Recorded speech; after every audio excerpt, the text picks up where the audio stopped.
Hello viewers, ಎಲ್ಲರಿಗೂ ನಮಸ್ಕಾರ. Welcome to my channel. ಇವತ್ತು ನಾವು ಟೇಸ್ಟಿ, ಹೆಲ್ದಿ ಆ್ಯಂಡ್ ವೆರಿ ಕ್ವಿಕ್ಕಾಗಿ ಮಾಡ್ಬೋದಾಗಿರೋ ಪನ್ನೀರ್ ಫ್ರೈಸ್ ರೆಸಿಪಿನ ಹೇಗೆ ಮಾಡೋದು ಅಂತ ನೋಡೋಣ. ನಾವು ಫ್ಯಾಮ್ಲಿ ಎಲ್ಲ ಕುತ್ಕೊಂಡು ಮನೇಲೆ ಮೂವಿ ಎಂಜಾಯ್ ಮಾಡುವಾಗಲಿ, ಇಲ್ಲಾಂದರೆ ದೊಡ್ಡವರಾಗಲಿ ಚಿಕ್ಕವರಾಗಲಿ ಸಾಯಂಕಾಲದ ಹೊತ್ತು ನನಗೇನಾದರೂ ತಿನ್ಬೇಕು ಅನಿಸ್ತಾ ಇದೆ, ಬೇಗ ಮಾಡಿಕೊಡು ಅಂತ ಕೇಳಿದಾಗ ನಾನು 2 ಕ್ವಿಕ್ಕಾಗಿ ಮಾಡೋ ಅಂಥ ಸ್ನ್ಯಾಕ್ಸ್ನ ಚೂಸ್ ಮಾಡ್ಕೋತೀನಿ. ಅದರಲ್ಲಿ ಒಂದು ನಾನು ಮಾಡೋ ಪಾಪ್ಕಾರ್ನು, ಹೋಮ್ ಮೇಡ್ ಪಾಪ್ಕಾರ್ನ್, ಮತ್ತು ಎರಡನೇದಂದರೆ ಪನ್ನೀರ್ ಫ್ರೈಸ್. ಈ 2 ಯಾಕೆ ಚೂಸ್ ಮಾಡ್ಕೊತೀನಿ ಅಂದರೆ ಇದು 2 5 ನಿಮಿಷಕ್ಕೆ ನಾವು ಮಾಡಿಬಿಡ್ಬೋದು.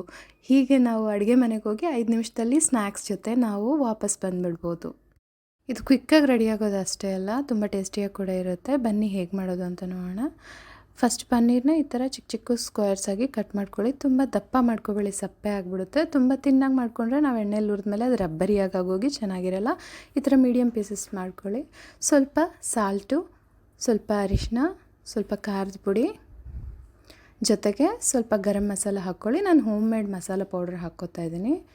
ಅದ್ರ ಜೊತೆಗೆ ಸ್ವಲ್ಪ ಕಡಲೆ ಹಿಟ್ಟು ಮತ್ತು ಅದ್ರ ಜೊತೆಗೆ ಸ್ವಲ್ಪ ಅಕ್ಕಿ ಹಿಟ್ಟು ಹಾಕ್ಕೊಂಡು ಸ್ವಲ್ಪ ಕೆಲವು ಹನಿಗಳು ನೀರು ಅಷ್ಟೇ ಹಾಕಿ ಅದನ್ನು ಚೆನ್ನಾಗಿ ಮಿಕ್ಸ್ ಮಾಡ್ಕೊಳ್ಳಿ. ಈ ಥರ ಎಲ್ಲ ಪೀಸ್ಗೂ ಸವರಿ ಇಟ್ಕೊಳ್ಳಿ. ನಾವೇನು ವೆಯ್ಟ್ ಮಾಡಬೇಕಾಗಿಲ್ಲ. ಈ ಥರ ಸವರಿ ನಾವು ಇಟ್ಬಿಟ್ವಿ ಅಂದರೆ ಅರ್ಧ ಕೆಲಸ ಮುಗಿದ ಹಾಗೆ.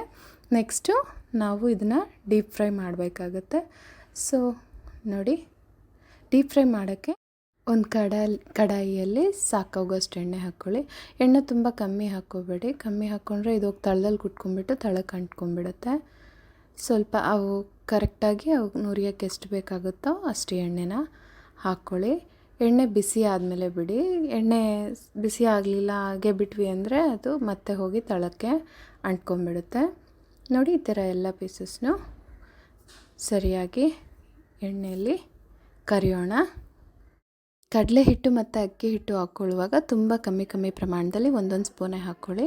ನಾವು ಜಾಸ್ತಿ ಏನಾದರೂ ಹಾಕ್ಬಿಟ್ರೆ ಒಂಥರ ಇದೇನಾಗುತ್ತೆ ಅಂದರೆ ಮೆಣಸಿನ್ಕಾಯಿ ಬಜ್ಜಿ ಒಳಗೆ ಮೆಣಸಿನ್ಕಾಯಿ ಇರೋ ಥರ ಈ ಪನ್ನೀರ್, ಆ ಹಿಟ್ಟಿನ ಒಳಗೆ ಪನ್ನೀರ್ ಹೋಗ್ಬಿಟ್ಟು ಪನ್ನೀರ್ ಸಪ್ಪೆ ಆಗುತ್ತೆ.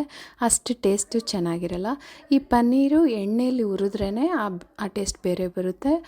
ಆ ಥರ ಪಕೋಡ ಥರ ಮಾಡಿದ್ರೇ ಅದೇ ಬೇರೆ ಟೇಸ್ಟ್ ಬರುತ್ತೆ. ಈ ಥರ ಕಮ್ಮಿ ಹಿಟ್ಟುಗಳು ಹಾಕ್ಕೊಂಡು ಟ್ರೈ ಮಾಡಿ, ತುಂಬ ಚೆನ್ನಾಗಿರುತ್ತೆ.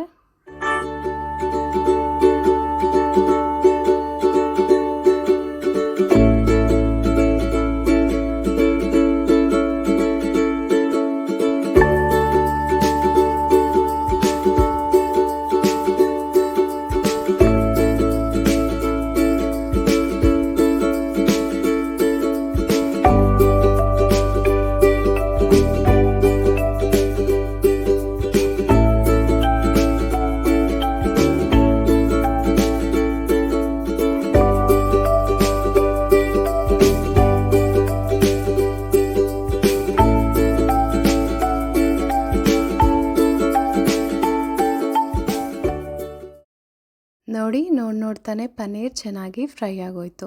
ಈ ಕಡೆ 2 ಮಿನಿಟ್ಸ್, ಆ ಕಡೆ 2 ಮಿನಿಟ್ಸ್ ಫ್ರೈ ಮಾಡಿದ್ರೇ ಸಾಕು. ಇದು ಚೆನ್ನಾಗಿ ಫ್ರೈ ಆಗೋಗುತ್ತೆ.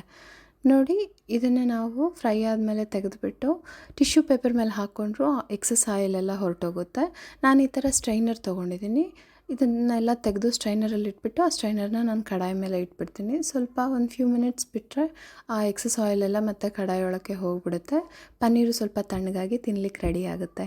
ನೋಡಿ ಫ್ರೆಂಡ್ಸ್, ಎಷ್ಟು ಚೆನ್ನಾಗಿದೆ, ನೋಡಲಿಕ್ಕೆ ಟೆಂಪ್ಟಿಂಗ್ ಆಗಿದೆ ಅಲ್ವಾ? ಈ ಥರ ಹೆಲ್ದಿ ಮತ್ತು ಕ್ವಿಕ್ ಸ್ನ್ಯಾಕಿಂಗ್ ರೆಸಿಪೀಸ್ಗೋಸ್ಕರ ದಯವಿಟ್ಟು ನನ್ನ ಚಾನಲ್ಗೆ ಸಬ್ಸ್ಕ್ರೈಬ್ ಮಾಡಿ. ವಿಡಿಯೋ ಇಷ್ಟ ಆದರೆ ಲೈಕ್ ಮಾಡಿ, ಫ್ರೆಂಡ್ಸ್ ಆ್ಯಂಡ್ ಫ್ಯಾಮ್ಲಿ ಜೊತೆ ಶೇರ್ ಮಾಡಿ. ಈ ರೆಸಿಪಿನ ನೀವು ಟ್ರೈ ಮಾಡಿ, ನಿಮ್ಮ ಫ್ಯಾಮ್ಲಿ ಜೊತೆ ಎಂಜಾಯ್ ಮಾಡಿ. ಅದು ಹೇಗೆ ಬಂತು ಅಂತ ಕಾಮೆಂಟ್ ಮಾಡೋದು ಮರಿಬೇಡಿ. Thanks for watching.